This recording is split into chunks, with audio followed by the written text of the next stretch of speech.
ఎలా వచ్చావురా? నా పవిత్ర వాయువ్యం మీద నీ దృష్టి ఎలా పడిందిరా? గబ్బా గబ్బా! అంత కోపం ఎందుకు? ప్రేమగా పిలవచ్చుగా. కంపడక వినపడదు.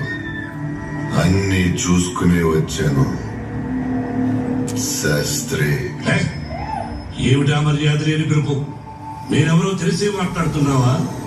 అఘోర ముఖ రక్షణ విధి విధాన నిష్ఠాతుడిని, వేదాంగ పారంగతుడిని, సమస్త లోక జనహితుడిని, పరమేష్టి హృదయ పరివేష్టిత అఖండ భక్తాగ్రేసర భూషణ పండిత మహదేవ శాస్త్రిని. అయ్యి బాబోయ్, శివుడి జటా చూడటం అంత పొడవుంది. నా వల్ల కాదు. ఏదో అలా అలా జాతానో తాతానో. ఇక్కడికి ఎవరో రాకూడదు.